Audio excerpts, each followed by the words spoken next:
आमदार सतेज पाटील यांच्या संकल्पनेतून गेली 6 वर्ष कोल्हापूर जिल्ह्यातील शेतकऱ्यांना कृषी क्षेत्रातील नव्या तंत्रज्ञानाची माहिती व्हावी या अनुषंगाने सतेज कृषी प्रदर्शनाचे आयोजन कळंबा इथल्या तपोवन मैदानात करण्यात येत आहे। यंदा 5 ते 8 डिसेंबर या कालावधीत तपोवन मैदान इथं 7वे सतेज कृषी प्रदर्शन भरवण्यात येणार आहे। या प्रदर्शनासाठीच्या मंडप उभारणी कामाचा शुभारंभ आज माजी आमदार ऋतुराज पाटील यांच्या प्रमुख उपस्थितीत करण्यात आलाय। महालक्ष्मी शेती विकास केंद्र, गोकुळ दूध संघ, संजय घोडावत ग्रुप आणि चितळे डेअरी हे या प्रदर्शनाचे प्रायोजक आहेत।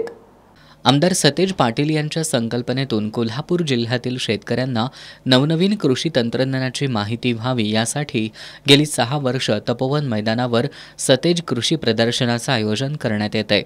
दरवर्षीप्रमाणे याही वर्षी doctor DY. Patil group, Maharashtra शासनाचा कृषी विभाग, कोल्हापूर जिल्हा परिषद आणि आत्मा प्रकल्प यांच्या संयुक्त सहकार्याने पश्चिम महाराष्ट्रातील सर्वात मोठं सतेज कृषी प्रदर्शन कळंबा रोडवरील तपोवन मैदानावर 5 ते 8 डिसेंबर या दरम्यान भरवण्यात येणार आहे।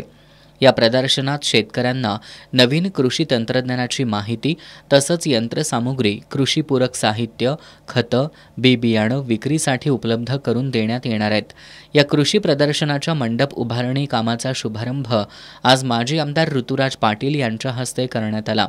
यावेळी माजी नगरसेविका प्रतीक्षा धीरज पाटील, वनिता देठे, दुर्वास कदम, राजू साबळे, दिग्विजय मगदूम, धीरज पाटील, रमेश चावरे, शिवराज पाटील, दत्ता बामणे, प्रवीण पाटील, कळंब्याच्या सरपंच सुमन गुरव, उपसरपंच दीपाली रोपळकर, विकास बावडेकर जाधव, रोहित मिर्जे, विश्वास गुरव, उदय जाधव, अरुण पाटील, पूनम जाधव, गजानन विभूते, विजयकुमार कांबळे, दिलीप टिपुगडे, पूजा आरडे आदी उपस्थित होते।